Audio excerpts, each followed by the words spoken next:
விளம்பர இடைவேளைக்கு பிறகு மீண்டும் நெஞ்சு பொறுக்குதலை நிகழ்ச்சியில் உங்களோடு இணைவதில் மகிழ்ச்சி. மாணவர்கள் தேர்ந்தெடுக்கின்ற கல்வி நல்லதா அல்லது பெற்றோர்கள் தேர்ந்தெடுப்பது நல்லதா என்பதை குறித்து விவாதித்துக் கொண்டிருக்கின்றோம். ஐயா திரு ராஜ்மோகன் அவர்கள், உங்களுடைய கருத்தை நீங்கள் என்ன சொல்ல விரும்புகிறீங்க? நான் மாநகராட்சி பள்ளியில் பணியாற்றியதுனால என்னுடைய கருத்து கொஞ்சம் வித்தியாசமாக இருக்கும்னு நினைக்கிறேன். பிள்ளைகள் ஆசிரியர் சொல்லிக் கொடுப்பதனாலேயோ மேலே வந்துட மாட்டாங்க. ஒவ்வொரு பிள்ளையும் படைக்கப்படும் போதே அது புளிய மரம், இது பனைமரம், இது தென்னை மரம் என்று உருவாகி வந்து விட்டது. அவைகளாகவே வளர வைப்பதற்கு ஆசிரியர்கள் உதவ வேண்டும். இவர்கள் புளிய மரத்தை பனைமரமாக மாற்றிவிட முடியாது, ஆசிரியருடைய பொறுப்பு. இந்த விவாதத்தில் இன்றைக்கு பெற்றோர்களா மாணவர்களா முடிவெடுப்பது என்பதில் என்னுடைய அனுபவம் பார்த்திங்கன்னா, பழங்காலத்தில் படிக்க தெரியாத பெற்றோர்கள், எழுத படிக்க தெரியாத பெற்றோர்கள் 7-8 குழந்தைகளை பெற்று ஒவ்வொருவரும் IAS, IPS, MBA எல்லாம் படித்து வந்திருக்கிறார்கள். அதற்கு காரணம் என்னென்னா, பெற்றோர்கள் அவர்கள் பிள்ளைகளை பார்த்து கொண்டார்களே தவிர இந்த வழியிலே போ என்று அவர்கள் சொல்லவில்லை. அதனால தான் அவர்கள் படிக்க முடிந்தது.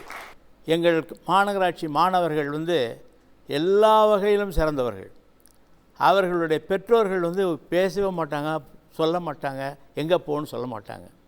அந்த மாணவர்கள் மட்டும்தான் இன்றைக்கி தமிழகத்தில் வெற்றி பெற்றிருக்கிறார்கள். அதை நான் துணிந்து சொல்வேன்.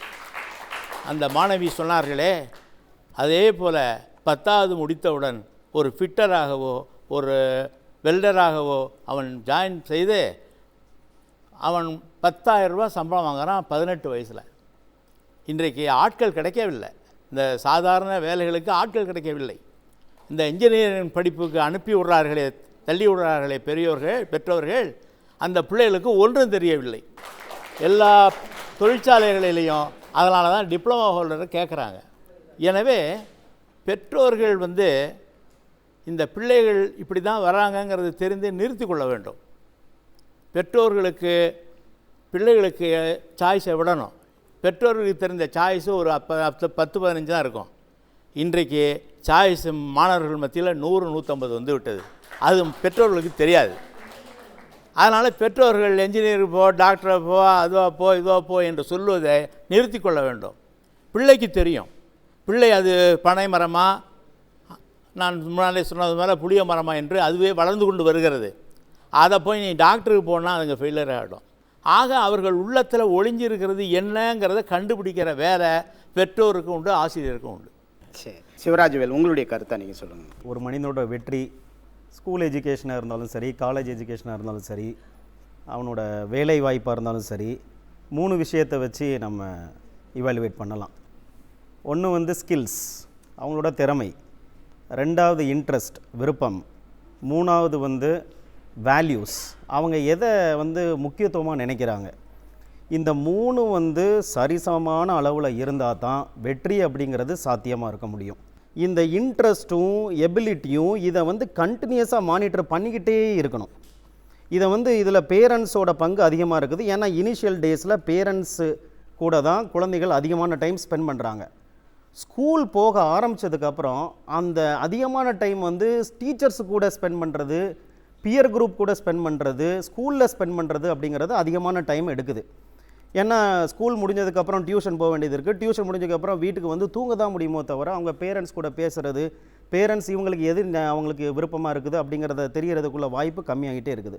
அப்போ இதில் இந்த விருப்பத்தை, இந்த திறமையை அளவு பண்ணுறதுக்கு ஸ்கூல் கண்டினியூஸாக மானிட்டர் பண்ணிக்கிட்டே இருக்கணும், பேரண்ட்ஸ் கண்டினியூஸாக மானிட்டர் பண்ணிகிட்டே இருக்கணும்.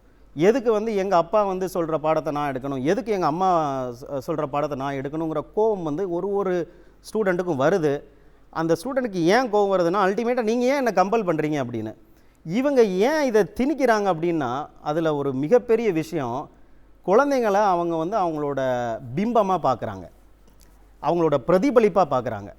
நான் பண்ண முடியாததை, நான் ஏங்கிக்கிட்டு இருந்த ஒரு விஷயத்தை என்னோட குழந்தைகள் மூலமாக தான் நான் அதை நிவர்த்தி பண்ண முடியும் அப்படிங்கிறத அவங்க நினைக்கிறாங்க. அதனால அவங்க கொஞ்சம் திணிக்கிறதுல ஈடுபடுறாங்க. திணிக்கிறதும் கரெக்டாக அப்படின்னா கண்டிப்பாக தப்பு. இன்றைக்கி உள்ளங்கையில் உலகம் இருக்குது. ஸ்மார்ட் ஃபோன் இருக்குது, எந்த கோர்ஸ் எங்கே கிடைக்கும் என்ன ஏதுங்கிற டீட்டெயில்ஸ் எல்லாமே இருக்குது.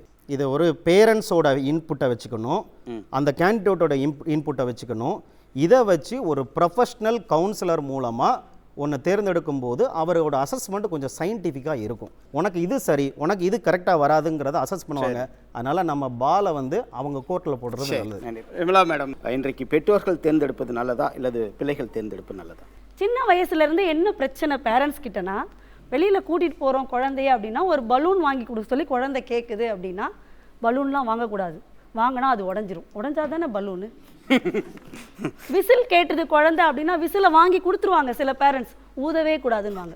அப்போ என்ன பர்பஸ்க்கு வாங்கி கொடுக்குறீங்க?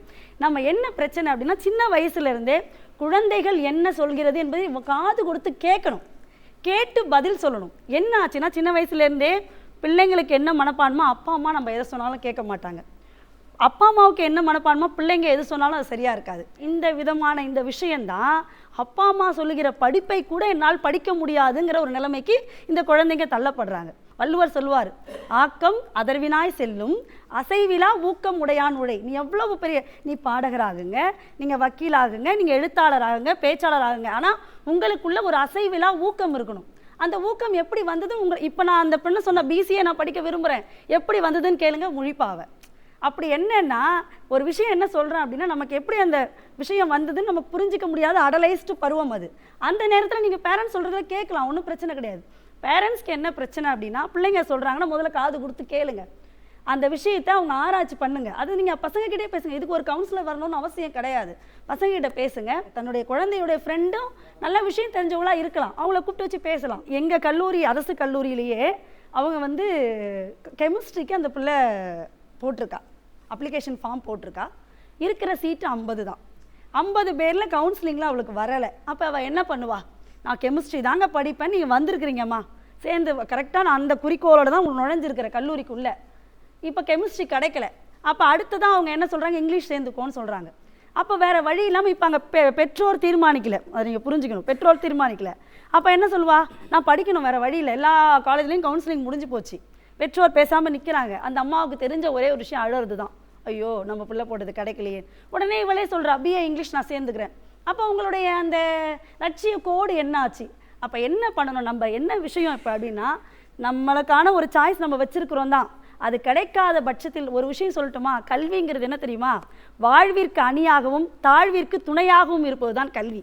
நமக்கு கிடைக்கின்ற கல்வியை அது நாம் தேர்வு செய்வதாக இருந்தாலும் சரி, பெற்றோர்கள் சொல்வதாக இருந்தாலும் சரி. என்றைக்குமே ஒரு விஷயம் சொல்கிறேங்க, பெற்றவங்க சொல்கிற விஷயம் என்றைக்குமே கெட்டு போகாது. தாமஸ் ஆல்வா எடிசனை அவங்க ஆசிரியர் வீட்டுக்கு அனுப்பிட்டாங்க சீட்டை ஒன்று வச்சுட்டு. அப்போ அந்த பிள்ளையை, காது கேளாத அந்த பிள்ளையை பெரிய அளவிற்கு வளர்த்தது அவங்க அம்மா தான்.